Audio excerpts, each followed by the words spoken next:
So I just finished a life coaching session, and sometimes when I do a session, I just turn the camera on and I try to explain to people the behind the scenes of a session, what a life coach does. I get a lot of emails saying, what does a life coach do? Do you just tell people how to live their lives all day? And no, that's not what I do. That's what I do in my personal life, but not in my professional life. Once you give me money, I don't tell you how to live your life. Instead, what I do is I help you process, right? Help you see your situation possibly through a different lens, help you, flip the script, help you write a new story, leverage your story to get something done. And so let's dissect this session. I'm also a licensed therapist, so I wear two hats. I could be a therapist, I could be a life coach, and so I'm kind of a hybrid. And during the session, I flip hats, and that's okay. So this client, one of her struggles is she thinks of something, wants to do something, and then fear kicks in and she doesn't pull the trigger, right? And many can relate to this. This stems from possibly not believing in yourself.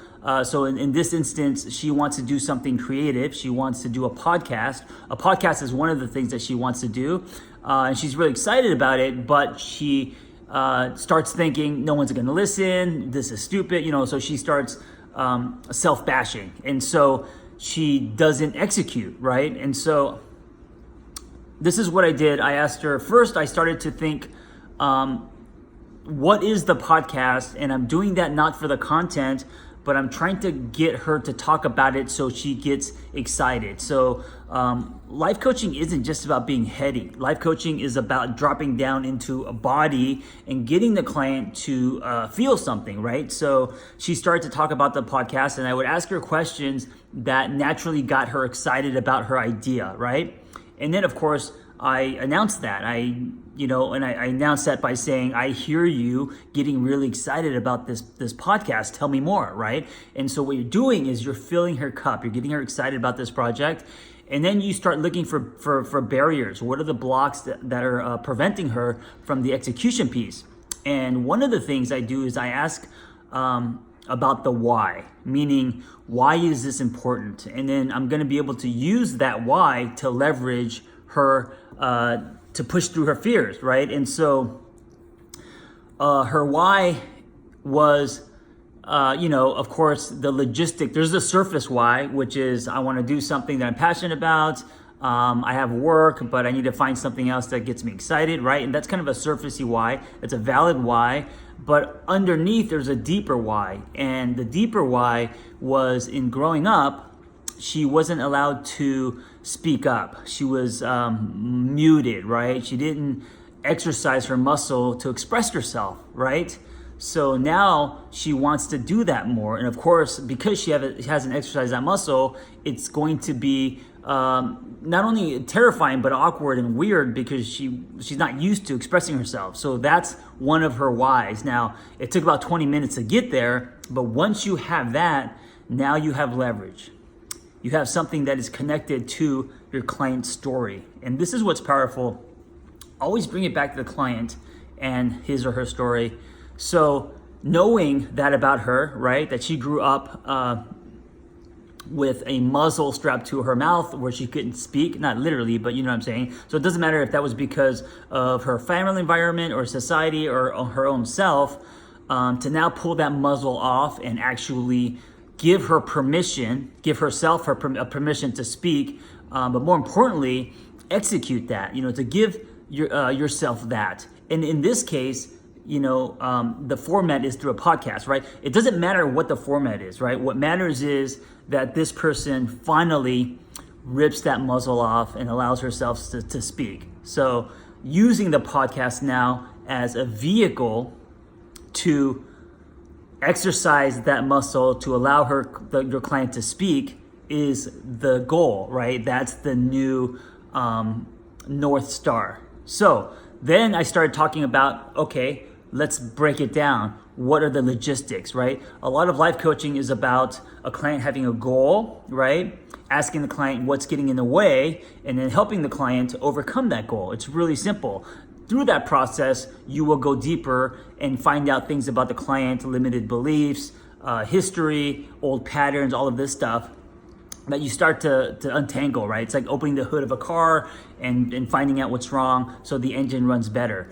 And then even though this session is just about creating a podcast, once she's able to give herself the experience of finding her voice, it's going to ripple into other areas of her life, right? So also letting the client know that this isn't just about a podcast, but it's about finding your voice. So you also do that in relationships. You also do that in friendships, right? And so you're showing the client that that there's a lot at stake. Without making the client afraid, you're showing the client that this isn't just about what you think it's about. And that's when sessions get really deep. That's when sessions become three-dimensional, is when you can go deeper, right? And listen, you're not a therapist, so you don't have to process, you're not treating your client for a personality disorder or for, sexual abuse or whatever, but you can go deeper as a life coach, right? It's not just about what's on paper or what's on top. So now we have a client who came to me because she wants to execute on a podcast, but always self-sabotages and doesn't execute because of fear, because she thinks no one will listen, because she thinks it'll be dumb, right? So that's on the surface. And then as you go deeper, we realize it's not about the podcast, but it's about someone who hasn't been heard or found her voice. And now at 28 years old, it's time to be heard, right? So helping the client give herself that experience. And in this case, the way we're going to do it is using the podcast. And I see the podcast as a therapeutic tool. I see it as a vehicle. So it's not about how many listens and downloads. And listen, if it's successful, great. That's gravy. But what it's really about is getting your client to be heard. And then this isn't a secret. You're working with the client, letting her know that.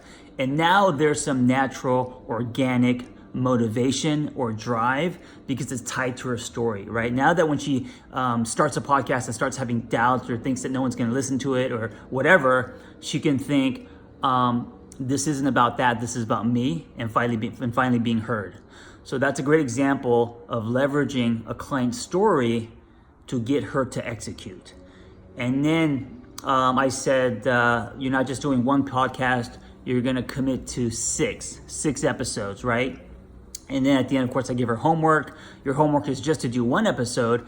And you don't want the client to do cannonballs off the diving board. You want the client to slowly walk down the shallow end of the pool step by step, right? And because if you put too much on the client for homework, they end up not doing anything, right? So the first step was to do one episode and not to post it into the world, not to broadcast it, but actually just to email it to me. So that's like a bite-sized homework that she can probably execute. And of course, the next step would be to, show some friends or actually post it, into her platform or whatever. So that's one example of a life coaching session. So you get to see behind the scenes what a life coaching session looks like and what a life coach does. Life coaching isn't about people telling people how to live their lives, right? Life coaching is about coming with you, not at you, and hoping that you will see your situation through a different lens or through the conversation have a revelation, or the coach helping someone rewrite their story, leveraging their story, if that makes sense, to give the client a new experience, because through new experiences, there's internal shifting and you start to believe something different. And when you believe something different, your life will change.